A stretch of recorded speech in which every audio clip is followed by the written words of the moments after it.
2002-2006. Bienvenido. Gracias.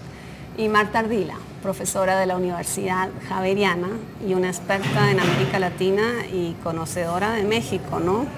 Sí, viví allá varios años, Laura. El doctorado allá, ¿verdad? Sí, el doctorado allá. Y también tenemos en el set a Alejandro Rubiano, el tuitero invitado de la semana, estudiante de Rosario. Bienvenido, Alejandro. Muchas gracias, Laura. Buenas noches a nuestros invitados. Bueno, les pedimos que se conecten con nosotros, queremos conversar. Nuestra cuenta de Twitter es @INTL. También se pueden comunicar con nosotros a través de nuestro correo electrónico, nuestra página de Facebook o nuestra página web. Vamos, para empezar el debate, a ver qué fue lo que pasó en las últimas elecciones en México. Las elecciones presidenciales el pasado 1 de julio en México dejaron como resultado la victoria de Enrique Peña Nieto del Partido Revolucionario Institucional PRI, con el resultado inicial del Instituto Federal Electoral IFE del 40,3% de los votos. Después de 12 años fuera del poder, el PRI retoma la presidencia. Mantuvo desde 1929 al 2000. Vamos a construir la democracia de resultados que merecen los mexicanos a partir de un gobierno eficaz, honesto, transparente y que rinda cuentas. Los resultados electorales han generado críticas y fuertes acusaciones sobre un supuesto fraude e ilegalidad dentro del proceso electoral. El candidato del movimiento progresista de izquierda, Andrés Manuel López Obrador, asegura que en la campaña de Peña Nieto hubo irregularidades y compra de al menos 5 millones de votos por medio de tarjetas prepagadas para hacer compras en la cadena de supermercados Soriana. 2 tiendas ya fueron clausuradas. Son varias fuentes de financiamiento ilegal que utilizó el PRI, que utilizó Peña Nieto. Una vecina nos llevó las tarjetas nomás porque le dábamos la copia de la credencial. Cuando yo vine y vi que la gente estaba pasando en el lector, había tarjetas de 500 pesos. Además de las tarjetas prepagadas, la oposición de Peña Nieto también habla de una posible alianza entre el PRI y Televisa para construir la imagen del hoy candidato electo de México. Pese a las acusaciones, la ley electoral mexicana no prohíbe que los votantes reciban regalos de los candidatos, a menos que se les condicione, como lo asegura la oposición. Luego de la repetición pública de López Obrador para el reconteo de votos, el Instituto Federal Electoral IFE anunció los resultados del conteo de más del 50% de los sufragios, dejando nuevamente victorioso al candidato Enrique Peña Nieto. Enrique Peña Nieto, candidato de la coalición Compromiso por México, obtuvo 19.226.784 votos, cifra que representa el 38.21%. Andrés Manuel López Obrador, candidato de la coalición Movimiento Progresista, obtuvo 15.896.999 votos, cifra que representa el 31.59%. Sin embargo, y pese a su victoria, los mexicanos continúan en desacuerdo con su elección. El pasado 7 de julio, cientos de personas marcharon en rechazo al ganador de las elecciones, cuyo triunfo consideran una imposición de los medios de comunicación. López Obrador presentará una impugnación de las elecciones ante el Tribunal Federal Electoral. Esta no es la primera vez que denuncia que las elecciones le fueron robadas. En 2006 también pidió reconteo de votos al perder por solo 0,56% contra Felipe Calderón. Si las investigaciones no logran comprobar las irregularidades electorales, el candidato electo del PRI sucederá al actual presidente de México, Felipe Calderón, a partir del próximo 1 de diciembre. Pero, ¿en qué condiciones asumirá? ¿Se atreverá López Obrador a repetir las protestas de 2006? Bueno, olvidé decirles a todos nuestros televidentes que nuestro hashtag del día es #EleccionesMéxico. Aquí vimos lo que sucedió, Marta, y como conocedora de México, quería a ver si nos explicaba qué ve usted en esto. ¿Estamos en una especie de replay de lo que sucedió en las elecciones pasadas? Yo no creo tanto eso, es decir, yo creo que en la coyuntura actual hay situaciones un poco diferentes. Por un lado, gana el PRI con una votación del 38%, pero lo importante de tener en cuenta acá, me parece a mí, Laura, es el hecho de que el PRI por primera vez elige un candidato en las urnas. Antes lo que había hecho históricamente el PRI era lo que se denominaba el dedazo, que el mismo jefe de Estado que ocupaba la presidencia de la República era el que seleccionaba quién iba a ser el candidato del PRI con el apoyo de la CTM, la Central de Trabajadores Mexicanos, y ese era, sin lugar a dudas, el presidente de México. Hoy en día, Peña Nieto fue elegido. Puede que haya habido compra de votos, eso está en discusión, pero de todas maneras fue elegido en las urnas. Entonces yo creo que esto es una diferencia muy grande. Por otro lado, López Obrador en el 2006, tal como lo señalaba la reseña que acabamos de ver, López Obrador tuvo una diferencia con Calderón solamente del 0.56%. Hoy en día, en las elecciones del 1 de julio, lo que se observó es que la diferencia entre el PRI y el PRD era una diferencia del 6%, es decir, una diferencia mucho mayor. Entonces yo creo que eso marca una diferencia muy grande y un porcentaje distinto. Entonces lo que yo veo es aquí mirar más que todo el debate en torno a que el PRI va a necesitar mostrar una serie de cambios, va a necesitar mostrar que no es un partido corrupto, va a necesitar mostrar y poder llevar a cabo una serie de reformas en el ámbito laboral, reformas en el ámbito energético, reformas fiscales, y para realizar esas reformas necesita el apoyo del Congreso y no tiene mayoría en el Congreso. Entonces va a necesitar construir una serie de alianzas, por ejemplo, con el PAN. Pero sí, en realidad lo que tiene que hacer es mostrar que no está manchado por la corrupción. ¿Qué efecto tiene llegar a la presidencia con semejantes acusaciones, Alejandra, de mala conducta en las elecciones? Pues mira, lo primero, antes de hablar como de los efectos que puede tener sobre un candidato electo, además a la presidencia de la República, porque está hablando precisamente López de 5 millones de votos comprados. Creo que es hablar un poco del sistema mexicano, el sistema electoral mexicano, de lo que significa además el IFE para América Latina y para las organizaciones electorales, porque el IFE hoy en América Latina... Instituto Federal Electoral. Aclaremos para... Sí. Es como el ejemplo de una organización electoral robusta, fuerte, además con muchos recursos y que se ha venido preparando de manera permanente en términos de modernización, buscando además una fiscalía electoral que esté muy presente, y lo que terminamos viendo es que México, no obstante esa fortaleza institucional que ha venido construyendo el electoral, termina en los mismos problemas que vemos en Colombia con compra de votos, con institucionalidades más débiles. Más débiles, o en Bolivia o en Ecuador. Y eso creo que hace unas preguntas interesantes, Laura. Antonio, ahora vemos un poco las irregularidades específicas que fueron denunciadas, para hablar un poco del tema de la cultura política, pero ¿qué diferencias hay entre las acusaciones de 2006 a las que hay este año? Porque este año no se habla de fraude. ¿Podrías explicar la diferencia entre fraude y irregularidad?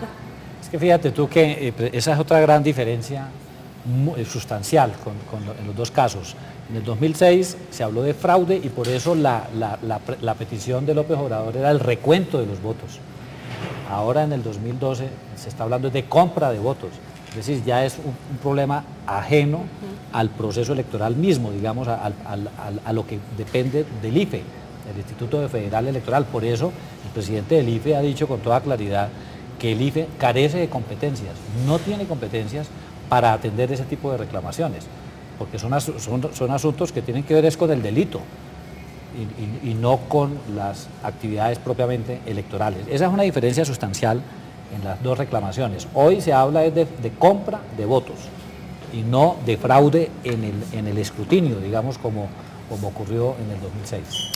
Pero yo ahí quisiera señalar también lo siguiente, como siguiendo en esa dirección, y es el hecho de que hoy en día México tiene unas instituciones mucho más autónomas, es decir, no solamente el Instituto Federal Electoral, sino también otra serie de entes, otra serie de instituciones en materia de información, en materia mucho más transparente que lo que fue hace 10 o 15 años. Yo creo que México ha cambiado mucho en ese sentido y el PRI ha cambiado también mucho. Puede que el PRI hubiese estado en el poder durante 7 décadas, desde 1929 hasta que llega Vicente Fox al poder en el año 2000 y luego Calderón, pero es un PRI también completamente distinto, ¿sí? Y México es un país distinto, la sociedad civil mexicana es distinta, los medios de comunicación mexicanos son distintos. Justamente, quedémonos en esta reflexión de la sociedad civil distinta, porque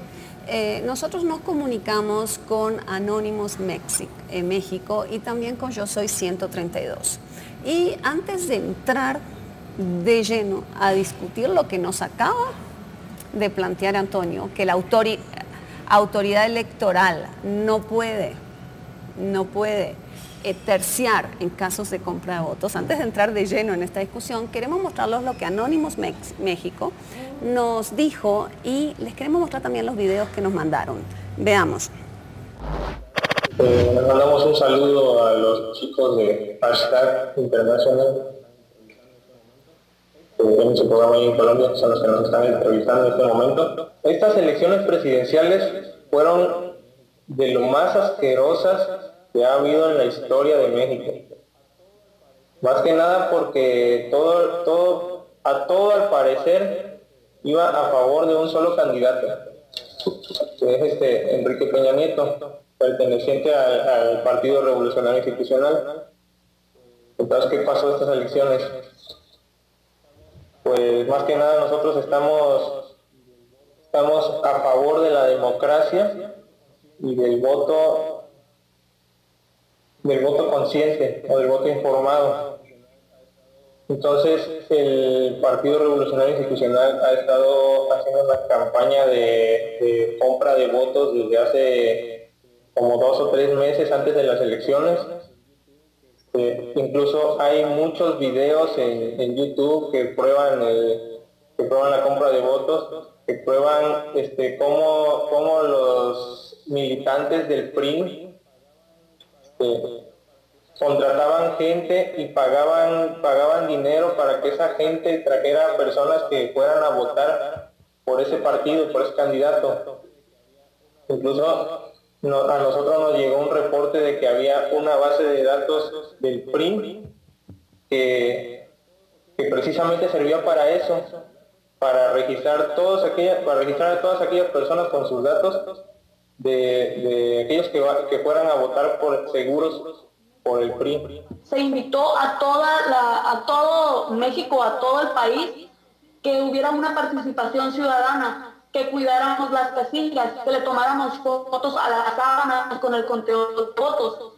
A partir de ahí ya tenemos pruebas, porque muchas personas tomaron fotos a su sábana y el número de votos de la sábana no coincidían con la página virtual del IFE. Todas las células quedamos tajantemente en que ninguno de nosotros iba a infiltrar ningún sistema del IFE o del PRE o de cualquier institución que consolidara la democracia aquí en México.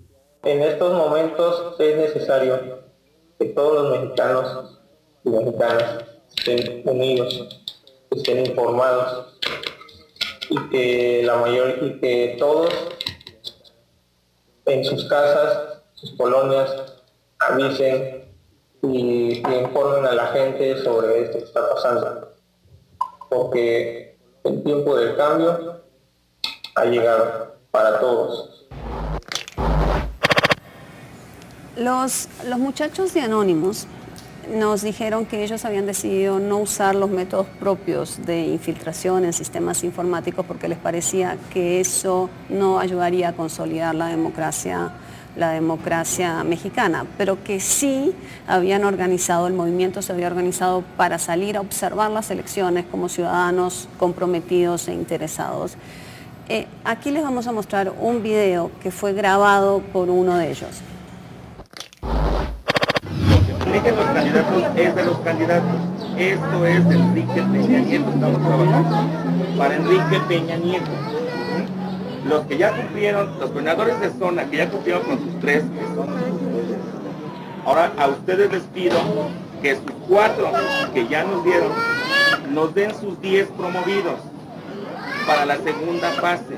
Si yo no cuento con los 10 promovidos que les hemos pedido, yo no puedo depender del siguiente pago. Porque se están haciendo verificaciones en campo vía telefónica. ¿Tú crees que puedes extorsionarme con tu partido o algo? Pero que todo esto también es ilegal, cállate. No puedes grabar. Necesitamos que nos expliquen a las personas. Oye, Gerardo, permíteme, está grabando. Por supuesto que estoy grabando. ¿Me creen que soy estúpido o qué? Ahora te pedimos que por favor te retires. Dilo a la cámara, por favor. Dime lo que quieres que haga. ¿Quieres que me vaya de la marcha de Enrique? Dime qué quieres que haga. Por favor. ¿Por qué no quieres que grabe? Dime. Por favor. Dime, infórmame. Por favor. No, infórmame. De Pero no me estás diciendo por qué no quieres que grabe, dime. Infórmame por qué no quieres que grabe. ¿En qué te afecta? ¿En qué te afecta? Es un partido político, por favor. No estás diciendo nada. ¿En qué te afecta? ¿Por qué no me puedes contestar? ¿Tanto miedo te da? ¿Tanto miedo te da? No, identifica. A ver. Identifica. Okay, a ver, yo soy dígame. Adela Cerezo, soy delegada, ahora... Bueno, este es un video donde se evidencia lo que podría ser, digamos, la compra de votos. Lo que ustedes veían en imágenes mientras hablaban los muchachos de Anónimos son fotos del sistema que utilizaba el PRI para hacerle seguimiento a los votos comprometidos. Es un sistema que habla de capturistas. Ahí seguramente vieron en imagen, decía capturista de votos. Y cada capturista de votos tenía que entrar 10 votos, 10 votantes con números de teléfono, la cédula, los números de teléfono cada día. Uno puede decir, esto no es particularmente ilegal, eso es hacer un... Pero si ven el tipo de información que se recogía y el tipo de presión que había para salir a recoger, uno queda realmente impresionado de que esto podría estar muy cerquita de la coacción y servir para que el día de las votaciones ir casa a casa a buscar cada votante. Entonces, yo propondría, para empezar la discusión, partir de lo que planteaba Antonio, en términos de cultura política, ¿hubo o no hubo compra de votos? ¿Es un fenómeno típico de México o no es un fenómeno típico de México? Esto es malos perdedores que no aceptan un resultado. ¿Y por qué, Antonio, dice usted que una autoridad electoral no puede responder a un fenómeno de compra de votos? Bueno, comienzo por lo último. No es que no pueda, digamos, es que los ordenamientos jurídicos asignan unas competencias a la autoridad electoral que tienen que ver básicamente con la organización del proceso electoral, con la dirección del proceso electoral. Pero las actividades delictivas, ¿no?, como el constreñimiento al elector, la corrupción del elector, la violencia, ¿no?, que se pueda ejercer contra el elector, que afecte, digamos, la libertad de los ciudadanos, pues son asuntos que se enmarcan más en el campo de la delincuencia, de los delitos, y eso está a cargo de la Fiscalía. Por eso en México tienen un fiscal especial para asuntos electorales. En Colombia también creamos, en la ley 1475, una unidad especial de asuntos de delitos electorales en la Fiscalía. Entonces, esos son asuntos que tienen que ver con las autoridades o judiciales o de policía, digamos, con el combate o con la persecución del delito. Por supuesto que la autoridad electoral debe coordinarse con las autoridades judiciales y de seguridad para combatir. Le corresponde a la autoridad electoral como a todos los demás. Listo, perfecto. Ver la financiación, es decir, ¿qué puede ver el IFE? Que es donde uno hace como sí, el engranaje entre lo penal y lo electoral. El IFE que dice, quiero ver las cuentas de campaña y quiero además ver todos los actos de campaña que ustedes hicieron para ver si esas cuentas cuadran con lo que ustedes me están reportando y con lo que yo estoy viendo de actividades electorales. El IFE puede ver eso. ¿Qué puede ver la Fiscalía? Pero no solamente en México, sino en Colombia, y ese es normalmente, ese es el funcionamiento, dicen, allí hubo no compra de votos. Lo que pasa, y que fue lo que vimos en el video, es que la compra y venta de votos es tan difícil de demostrar que normalmente la Fiscalía no alcanza. Listo, pero es muy difícil también si nadie quiere demostrarlo. Claro. Porque uno piensa también que hay una falta... En México no está consagrado como delito. Ah, bueno, no pero entonces ahí partimos... No hay una figura un problema de cultura política, la compra de voto en México. Lo que pasa, Marta. yo creo que hay que mirarlo dentro de un contexto, es decir, no es solamente mirar en sí el hecho de compra o no compra de votos, sino mirar el contexto y los antecedentes que hay. En México hay antecedentes de hace muchos años de que las elecciones no son limpias, pero muchísimos años. El PRD en varias ocasiones ha hecho denuncias en ese sentido y durante muchos años el PRD ha estado en el poder en términos de Ciudad de México, es decir, el regente, lo que equivale al alcalde en Colombia, la figura de alcalde ha sido una figura desde hace bastantes años en manos del PRD y siempre se ha hablado de fraude cuando hay procesos electorales. Entonces yo creo que hay que mirar el contexto. Entonces en esta ocasión que pues teníamos un antecedente como fue el antecedente de la elección anterior del 2006, donde la diferencia fue tan poca y elecciones también anteriores, pues eso lleva precisamente a tener un contexto en el que genera malestar.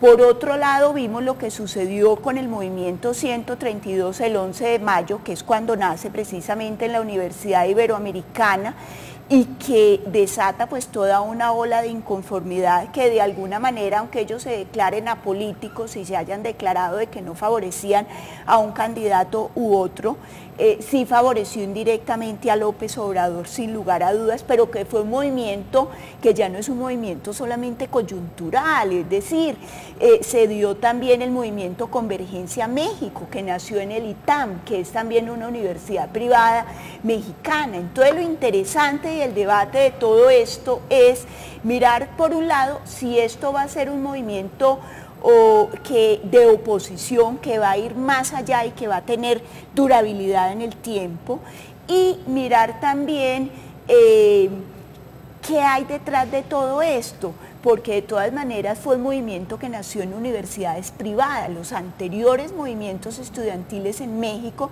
habían nacido en la UNAM. La UNAM es una universidad que tiene más de 300.000 estudiantes. Pero entonces eso es lo interesante precisamente, lo que fue el movimiento, por ejemplo, de Tlatelolco de 1969, fue un movimiento liderado básicamente por estudiantes de la UNAM. Entonces, es decir, es una situación distinta e interesante. Aquí tenemos una pregunta que es si estos movimientos pueden limpiar la política por sí solos o si no necesitan una ayudita para empezar de las autoridades electorales. Seguimos con eso después del primer corte de comerciales, pero antes de irnos yo quisiera que Alejandro nos dejara algunas preguntas del Twitter. Hay preguntas, yo tengo preguntas aquí, por ejemplo, en términos de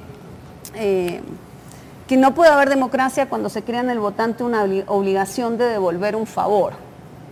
¿Eso es así o no? ¿Qué más tienes por ahí? Adicional a eso, Laura, nuestros tuiteros están como muy inquietos con el tema de la presunta alianza que puede haber entre el candidato Peña Nieto y Televisa, y en relación a cómo la imagen de un medio puede afectar a la imagen del candidato positiva o negativamente.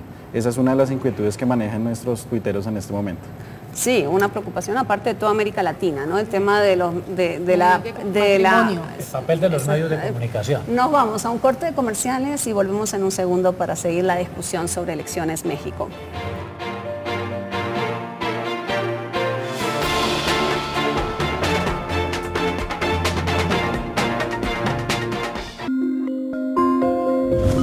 Ya regresa el análisis en #internacional.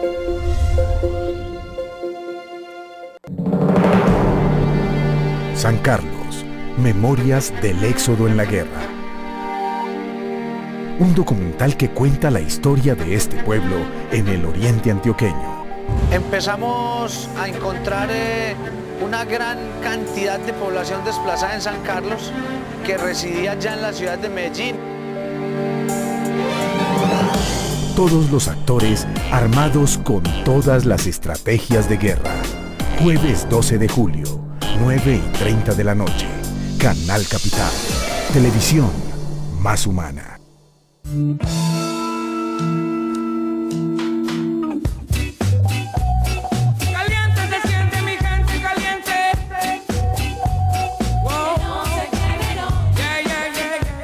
¿Qué pasa con los desaparecidos? La desaparición forzada es un delito de lesa humanidad. Es un tema que nos compete a todos, es un país lleno de desapariciones forzadas. Mientras los desaparecidos sigan desaparecidos, mientras no sepamos cuánta gente hay desaparecida en este país, no vamos a poder ser un país decente. Para Colombia es indispensable, no necesario, sino indispensable. Ratificar plenamente, sin ninguna clase de observaciones, la Convención Internacional contra las Desapariciones Forzadas. Nosotros estamos pidiendo la ratificación plena a la Convención Internacional contra las Desapariciones Forzadas. No queremos más mentiras. Y es el gobierno quien tiene el deber y la obligación de ratificar la convención para que se respeten los derechos humanos. Que esto más que un deber es una obligación del gobierno nacional. Ratificar plenamente la Convención Internacional contra el delito de lesa humanidad de la desaparición forzada. Necesitamos la ratificación plena del gobierno, no más mentiras. Se siente caliente, mi gente. Canal Capital, televisión más humana. Indígenas, afrodescendientes, blancos, gays, lesbianas, bisexuales, transgeneristas, gitanos, raizales, pelirrojos, mestizos. Permitimos la inclusión. Canal Capital. Televisión más humana. Quiero que todo el mundo escuche. Que escuche lo que está sucediendo en este país. Nuestros hermanos y familiares no eran asesinos. Liz Porras, rapera, hermana de Fair Leonardo Porras, falso positivo.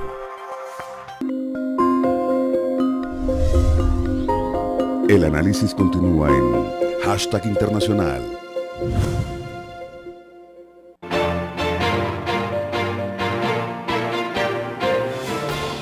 Bueno, aquí seguimos en el Café de las Letras de Colsubsidio en la 26. Les vamos a mostrar ahora lo que nos dijeron los muchachos de Yo Soy 132. Yo estoy a cargo de una sección de la página oficial del movimiento, yo soy 132media.org, y bueno, pues les mando un saludo a #internacional. La primera pregunta la voy a repetir para que lo sepan, sobre la carta que emitió el movimiento. Es un posicionamiento político respecto a las elecciones. En ella, pues declaramos que el proceso electoral no fue democrático. No fue democrático, ¿por qué? Porque desde hace 6 años se ha manejado en los medios de comunicación una preferencia a un candidato, a Enrique Peña Nieto. Se ha favorecido, se les ha dado más tiempo, se ha probado que pagó dinero a estos reporteros del duopolio informativo que radica en México, que es Televisa y TV Azteca, para que lo favorecieran, no solamente en sus noticieros, sino en las encuestas. Entonces, bueno, desde ahí empieza un proceso electoral viciado. Después de esto, el día de las elecciones, nosotros, el movimiento Yo Soy 132, convocamos a diferentes tipos de observadores electorales.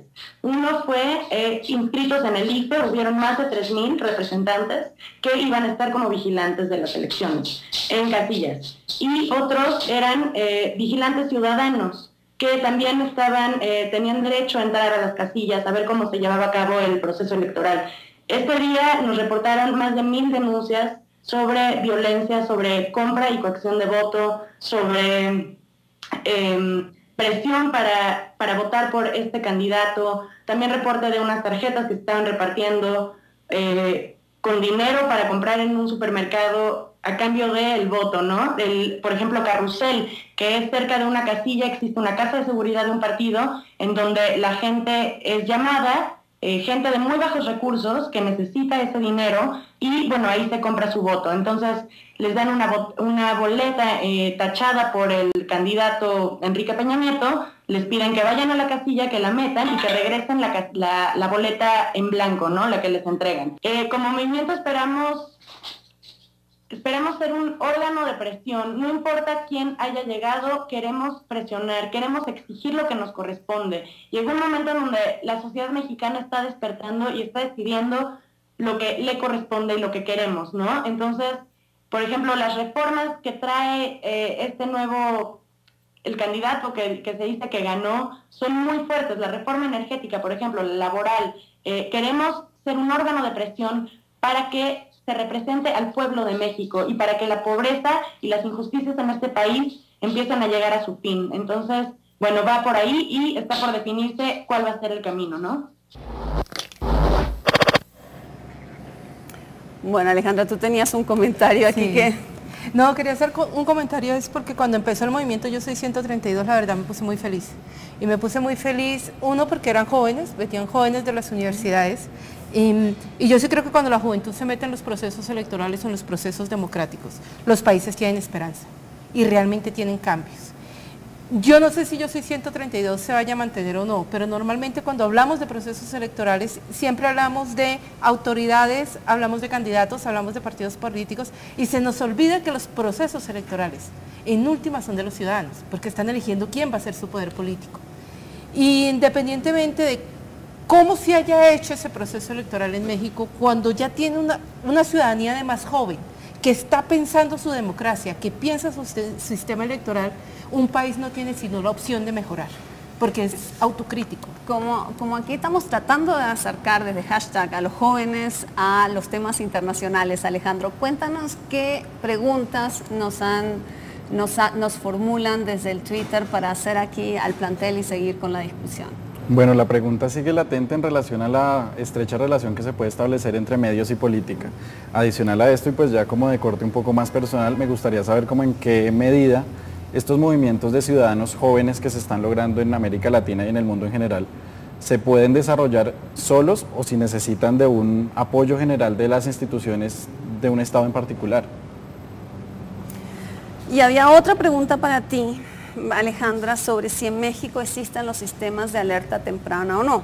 Entonces empecemos a ordenar un poco la discusión y hablamos de qué respaldo necesitan la sociedad civil desde las instituciones y un poquito también, o sea, si estas denuncias que hacen estos jóvenes, este movimiento, no se les presta atención, eso también no debilita a las instituciones porque finalmente la falta de credibilidad termina recayendo sobre el IFE, ¿o no? Pues ahí está planteado un tema muy, muy interesante en materia de elecciones y es el papel de los medios de comunicación, el papel que están llamados a desempeñar, porque ahí entra en conflicto la libertad de expresión, la libertad de información, pero por el otro lado el derecho de los ciudadanos a estar adecuadamente informados de todas las opciones electorales en juego.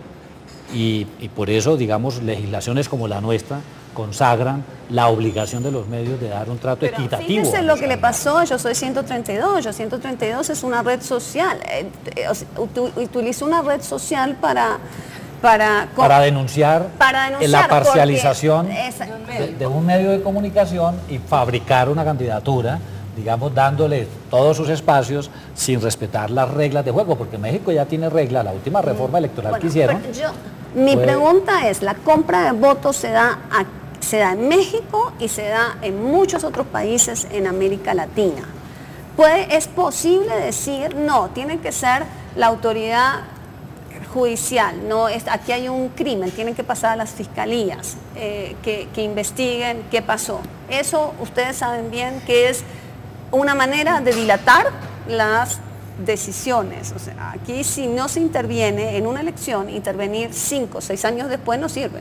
Sí, Laura, pero tú no puedes meter a todos los ciudadanos que compran votos y ese siempre hay un debate. Yo no puedo salir y pedirle a la justicia colombiana que todos los ciudadanos que compran votos, por favor los metan a la cárcel, o que venden los votos, que por favor los metan a la cárcel. Digamos, hay empresas electorales, comprar 5 millones de votos o los que compran acá, eso no es que a mí se me ocurrió salir un día. Hay una empresa electoral que se dedica a comprar votos y hay una gente que se dedica a venderlo. Yo creo que en ese tema es donde hay que trabajar muchísimo en qué es ser ciudadano y qué significan nuestras democracias. Cuando yo veía el informe de Alianza Cívica de México, que es el equivalente como una de las equivalentes de la MOE en México, ellos que decían que se estaban utilizando programas sociales, me parece conocido, que se utilizaba, que había una deficiente educación cívica, me parece conocido, que la desigualdad de las condiciones sociales facilitaban la compra de votos, me parece conocido. Es decir, tenemos un tema también muy social y de cultura, de falta de cultura política y democrática que nos ata con la compra de votos. Pero ¿puede una autoridad electoral tener credibilidad en países donde la cultura política es tan pobre? Porque finalmente recae o no sobre la legitimidad de la elección. Claro, pero yo creo ahí, y volviendo al movimiento 132, yo creo, bueno, nació como un movimiento estudiantil, pero de todas maneras hay que mirar la visibilidad que tiene, sí hay que mirar qué tan articulado está también con otros movimientos. Es decir, el movimiento indigenista en México es fuerte, es mucho más fuerte que en otros países de América Latina. El movimiento de mujeres es también fuerte. Entonces, ¿qué tanta visibilidad tiene y qué tan articulado está? Entonces, yo creo que eso hay que tenerlo también en cuenta. No, pero yo creo que aquí, digamos, hay dos cosas bien claras en México, lo que han denunciado. Son dos cosas distintas: compra de votos y el papel de los medios de comunicación. El movimiento 132 lo que denuncia es la utilización indebida de los medios de comunicación o la intromisión indebida en el proceso electoral. Y López Obrador denuncia la compra de votos. Ambas cosas, por supuesto, afectan el proceso electoral. Afectan, por un lado, el derecho de los ciudadanos a estar informados en forma equilibrada sobre las opciones. Y la compra de votos, por supuesto, en el fondo, detrás de eso, ¿qué es lo que hay?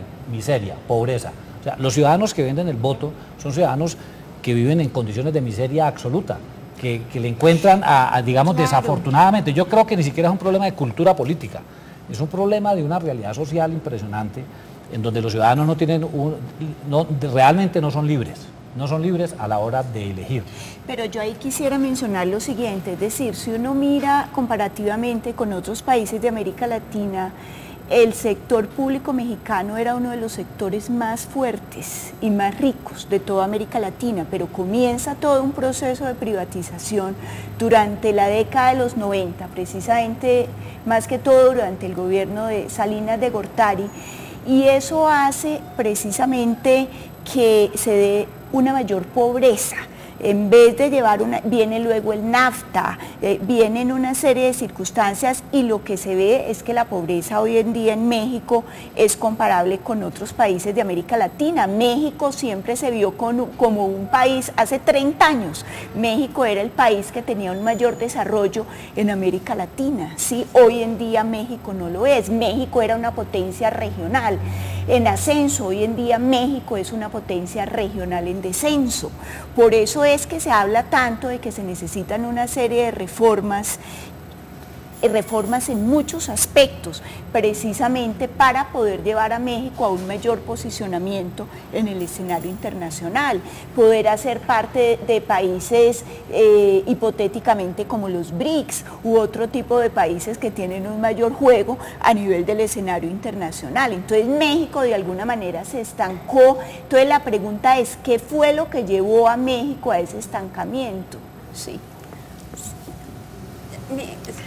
Yo quisiera, volver al tema, sí, de democracia y sistema electoral, porque a mí sí me parece lo que le pasó, me corrige si me equivoco, Marta, lo que pasó en las últimas elecciones es que el presidente finalmente llegó tan debilitado por su cuestionamiento en la elección que tuvo que hacer una cierta de negociaciones, en particular con el ejército, con una serie de sectores que no estaban contemplados inicialmente, y se mantuvo así durante sus 6 años, negociando por la base tan débil de su elección.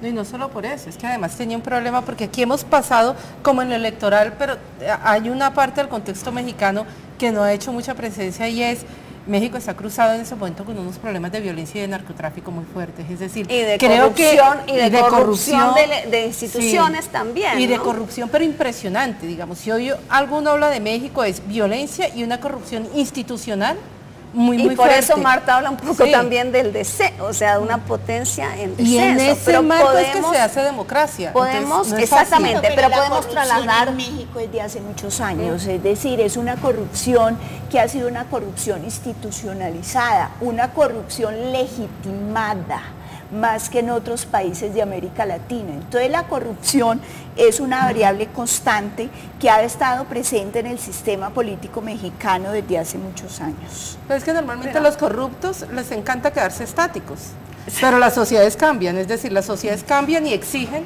El corrupto de antes, que está feliz siendo corrupto, ya de pronto socialmente como sociedad más informada, con mayores mecanismos de comunicación como estos muchachos con el Twitter, con internet, dicen no, esa sociedad corrupta que además hace un llamado, interpela al PRI. Porque es que el PRI también tiene una historia en esa construcción, claro, de autoritarismo, de autoritario y corrupto, entonces lo interpela. Antonio, todo eso de lo cual hablan Marta y Alejandra, todo eso, ¿cómo se traslada? ¿Esto es un fenómeno mexicano o lo podemos trasladar al resto de América Latina? No, bueno, Alejandra lo decía, digamos, esto como que es conocido, digamos, cuando uno va, y creo que los tres hemos tenido la oportunidad, y tú, de ir a otros países a observar procesos electorales, y más o menos los problemas son los mismos. A mí me preocupa mucho lo siguiente, y yo he venido trabajando en los últimos años en reformas electorales, por muy buenas reglas que tengamos, incluso México es un ejemplo, con una autoridad electoral fuerte, con muchos recursos, con mucha capacidad de intervención, con un proceso que realmente ha avanzado muchísimo. México es un ejemplo para América Latina en muchas cosas en materia electoral. Y sin embargo, el proceso electoral no genera legitimidad de los gobiernos. O sea, permite elegir, pero no cumple la función de legitimar el poder. Entonces, ¿qué pasa? Hay otros problemas en la sociedad que no se van a resolver solo con tener un muy eficiente sistema electoral, con una muy buena y transparente e independiente autoridad electoral, porque son los problemas de la sociedad, son los problemas de la miseria, de la pobreza, de la corrupción, los problemas de la cultura ciudadana, y esos problemas están ahí, latentes, y fíjate, en México, a pesar de la inversión tan grande, la más grande de América Latina, a pesar de los esfuerzos que han hecho y de los avances que tienen, de los logros que tienen en la organización electoral, siguen teniendo procesos que no legitiman el poder y que tienen una cantidad de problemas producto de los problemas de la sociedad. Alejandro, ¿qué están preguntando?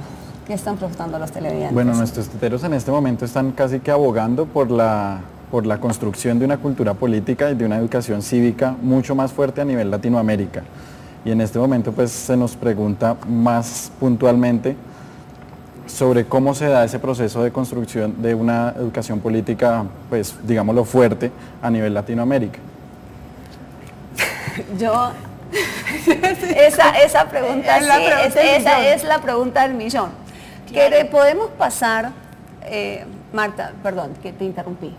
No, que yo creo que esa pregunta tiene que ver con el tema de la democracia, es decir, los países latinoamericanos y la población latinoamericana ya no se conforma solamente con salir de un autoritarismo, entre comillas, como podía haber sido el PRI en su momento, durante los 70 años que estuvo en el poder, sino que quieren una democracia con mayor participación, quieren una democracia con mayor calidad, con mayores aristas, es decir, que no sea solamente la democracia tradicional electoral, sino una democracia con...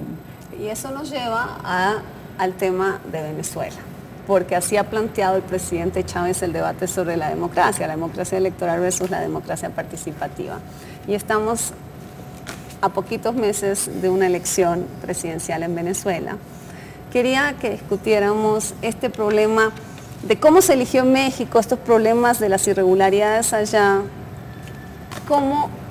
de qué tipo de irregularidades hablamos cuando hablamos del caso venezolano, donde la oposición ya está atacando a la autoridad electoral, Antonio, y usted sabe eso mejor que yo, y vincular todo este tema al tema del voto electrónico.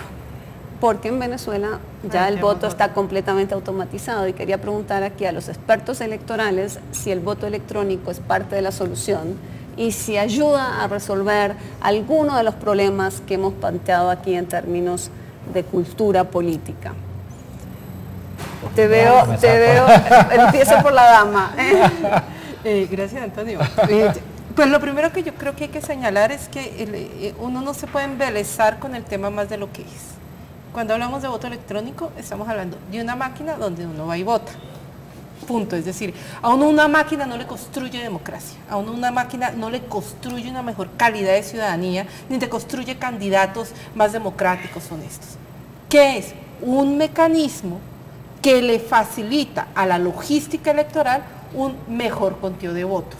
Y en Colombia tenemos unos problemas gravísimos de conteo de votos. ¿Y por qué aquí sí, tenemos los problemas gravísimos, pero los problemas gravísimos están asociados a la alteración de las actas en el camino. Entonces, ¿sí el voto electrónico podría ser la solución o no? Pero, digamos, es una solución para una parte de los problemas, pero no es la solución. Digamos, las soluciones son muchas. El voto electrónico va a contribuir a hacer más eficiente el proceso de escrutinio, por ejemplo, ¿no? Más rápida el proceso de votación. Un ciudadano se demora más votando con papeles que votando por el sistema electrónico, digamos, pero no es, y en eso yo creo que en Colombia, y la comisión que creó la ley 1475 es una comisión que no habla de voto electrónico, sino de automatización sistemas de información, tecnologías de la información y de las comunicaciones en los procesos electorales. Un proceso electoral tiene muchas etapas y cada etapa tiene sus problemas y en cada etapa hay que garantizar que los problemas sean resueltos, y yo creo que ese es el reto que tiene Colombia y que tienen las sociedades democráticas. Pero Marta, en Venezuela que todo está automatizado y realmente yo tuve la oportunidad de ver una primaria en Venezuela y quedé impresionada sobre el sistema del voto electrónico. Me pareció una cosa absolutamente impresionante cómo manejan la maquinaria que tienen y el software que utilizan, me pareció impresionante. Pero la autoridad, pero los resultados nadie se los cree. O sea, o por lo menos, exactamente. Entonces, digamos, Marta, claro, no te resuelve eso y seguir teniendo elecciones cuestionadas. Todos sabemos que las elecciones no son la democracia entera, pero son parte de la democracia. ¿Qué ves tú en Venezuela que va a pasar ahora, dentro de pocos meses? ¿Vamos a ver un fenómeno como el de México? Pues habrá que esperar. Yo creo que son dos procesos políticos distintos, sin lugar a dudas, dos procesos muy, muy, muy distintos. Sí, de todas maneras, en Venezuela la población está tremendamente polarizada y volviendo otra vez al tema del voto electrónico, desde mi punto de vista, el voto electrónico colabora como un mecanismo en el momento de acudir a las urnas, en el sentido de que los resultados se van a tener de manera mucho más rápida, pero lo que es antes y lo que es el después, el voto electrónico no lo soluciona. Entonces me parece que ese es un elemento importante de tener en cuenta. Entonces, en este sentido, siempre hay que mirar lo que es el contexto, en qué contexto se desarrolla el proceso electoral, cómo se diferencia entre el sector rural y el sector urbano, cómo vota la población en el exterior, qué tanta facilidad tiene para votar en el exterior o no. Entonces hay una serie de elementos en ese sentido que hay que tenerlos en cuenta. Pero siguiendo en esa línea de pensamiento, Antonio, a ver qué opinan ustedes de esta pregunta. En sociedades polarizadas políticamente, ¿el voto electrónico podría terminar haciendo más daño? Yo vuelvo y te repito, para mí el voto electrónico es una herramienta. Sí, pero es una herramienta más ajena, porque tú la boleta se la muestras al ciudadano cuando haces el reconteo de votos, y el voto electrónico es un salto de fe que tú haces a la tecnología. No, dependiendo de la tecnología que tú escojas. O sea, es un salto de fe que yo estoy, o sea, que podemos estar dispuestos a dar, pero es que el sistema electrónico te puede emitir también la tarjeta electoral y lo puedes contar y las puede llevar a una urna para poder hacer auditoría. Todo depende del sistema electoral que escojas, y hay muchos sistemas de voto electrónico. Sí. Alejandro, ¿qué preguntas están haciendo los tuiteros sobre voto electrónico? Bueno, en este momento nuestros tuiteros se encuentran como un poco apáticos en cuanto al tema del voto electrónico. no confían muy seriamente en los resultados que pueda arrojar este sistema, sobre todo en nuestro continente y en la región en general, pero nos preguntan si acaso puede ser una solución que se acerque mucho más a los ciudadanos o es una solución que se acerque solamente hacia las instituciones. Irlanda decidió no adoptar el voto electrónico por eso, porque eso distanciaba, es el argumento, al ciudadano del acto de votar. ¿Sabes que tuve la oportunidad de asistir a las elecciones de México, pero en Guadalajara, en el estado de Jalisco? Y me llamó mucho la atención, a propósito de lo que nos acaba de informar sobre lo que piensan los jóvenes, que en una encuesta que hicieron allá implementaron voto electrónico, era un proyecto piloto, y a la salida de las urnas hicieron una encuesta, y curiosamente los jóvenes también allá en México expresaban más desconfianza hacia el sistema de votación electrónica que las personas mayores. ¿Y cuál es la razón de ser? Que los jóvenes parten del supuesto de que es posible hacer fraude en los sistemas electrónicos. Hackear el sistema electrónico. Que se puede hackear. Entonces, pero lo que pasa es que también hay sistemas electrónicos, y en eso falta mucha información, que no necesariamente funcionan en red. Es decir, el sistema de Brasil, por ejemplo, son máquinas que no están conectadas a la red. Simplemente hay una votación electrónica allí en la mesa individual. Es decir, depende de la tecnología que se utilice. Claro, yo creo que ahí también es el tema, claro, de la confianza, es decir, y el tema de la confianza, ¿cómo va? Con la transparencia. Entonces, probablemente para el común de la población resulta más transparente poder hacer un conteo con unos observadores de diferentes partidos políticos, con observadores internacionales, que no hacer un conteo, que simplemente el voto electrónico o una máquina o un sistema te da el resultado automático. Claro, pero el voto entonces no le genera la misma confianza a la mayoría de la población. También, el voto electrónico también permite hacer contabilización de votos, porque si depende de la tecnología, es que hay muchas tecnologías como computadores hoy. Por ejemplo, en Colombia, por lo menos desde organizaciones de la sociedad civil que hacemos observación electoral, para nosotros sería completamente inaceptable un sistema electrónico que no nos permitiera verificar en mesa los resultados electorales. Completamente inaceptable. ¿Por qué? Porque estamos acostumbrados a hacer esa verificación. Claro. Pero ¿qué es lo que se... Entonces el tema de la verificación, el tema del control, el tema de la transparencia. Auditabilidad. Exacto. El principio de auditabilidad es básico en el sistema electrónico. Puede que luego, cuando ganemos confianza, pero también la confianza tiene que ver con la autoridad electoral, que es el problema de Venezuela. Si los ciudadanos no confían en la autoridad electoral, no van a confiar en los sistemas que se utilicen para la votación, porque el que escruta, como se decía en Colombia, el que escruta elige. Si no confiamos en el que escruta, pues no confiamos en los resultados. Sí. Entonces hay que garantizar también autoridades electorales que realmente sean independientes y que sean autónomas e imparciales. Cerrar el programa con unos comentarios bien rápidos sobre el fraude, los preparativos de fraude electoral en el Valle. Sí, pues en el Valle, y lo que pasó en el Valle del Cauca es algo que se venía señalando, sobre lo que se venía rondando. Inclusive estoy hablando de elecciones del 2010. En las elecciones del 2010 creo que muy poco se podía dar por la credibilidad de los resultados electorales para Congreso de la República. Casi todas las elecciones de los municipios del Valle se pidió que se trajeran a Bogotá, finalmente no se trajeron todas. Desde que estábamos haciendo observación electoral nos señalaban, y no solo en el Valle, en departamentos después como el Meta nos decían, hay unas registradurías paralelas. Pero empezaba a ser parte como de esa información que llega, pero no hay muchas pruebas. Yo creo que lo que pasó en el Valle del Cauca es muy importante para la transparencia del proceso electoral en Colombia. Y es porque de una u otra manera lo que se demostró ahí es que desde las mismas autoridades electorales, miembros, trabajadores, estaban tratando o de timar, como dice la registraduría, a unos candidatos, o a Martínez Sinisterra con 3.000 millones de pesos, que entonces serían, eso es un noticionón si iban a timar a este señor, pero que estaban haciendo un negocio frente al tema electoral. Y ese es un tema donde la registraduría sí tiene que generar confianza. Alejandro, Anónimos México nos está mandando un mensaje. ¿Lo tienes ahí? En este momento no ha cargado la página. ¿No ha cargado? Bueno, entonces, para cerrar el programa te voy a hacer una pregunta muy cortita, una pregunta para cada uno. ¿Esto afectará a Peña Nieto o no lo afectará? ¿Será un problema coyuntural?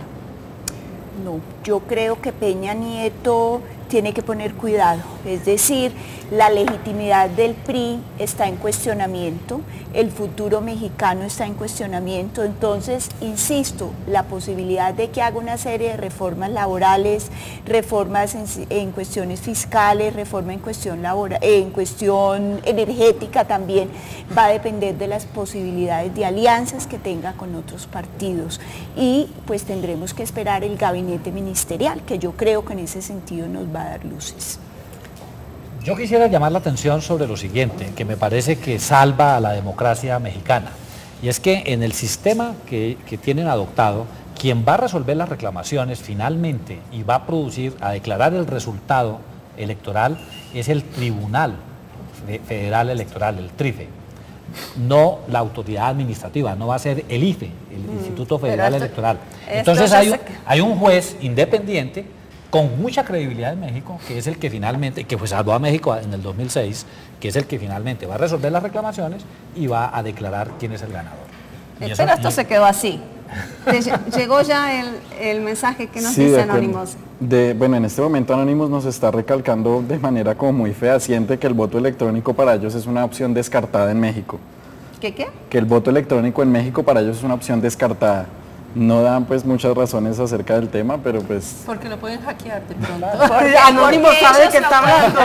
Ellos sí deben saber de qué hablan. Eso sí deben saber. Claro, pero depende de la tecnología de nuevo. Llegamos al final de nuestro programa. Nos encontramos nuevamente el próximo jueves en la franja de opinión de Canal Capital. Seguimos haciendo TV más humana para ustedes. Muy buenas noches. ¿Sabes que fue impresionante el resultado de la...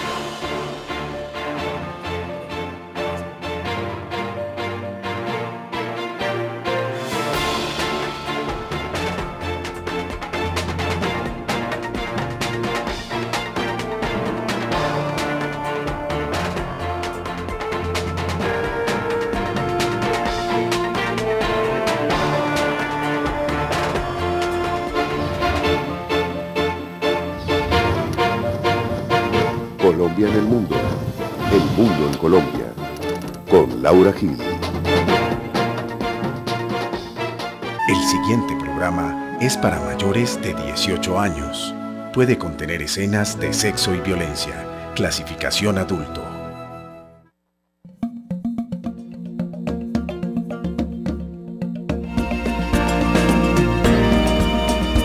Hagamos memoria.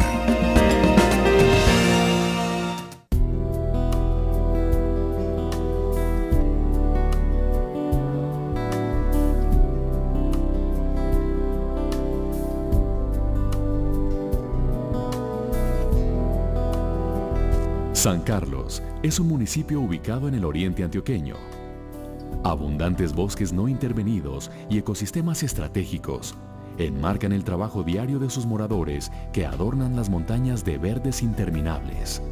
Sus múltiples riquezas y su ubicación estratégica fueron las razones que dieron inicio a un capítulo de hechos violentos en una historia marcada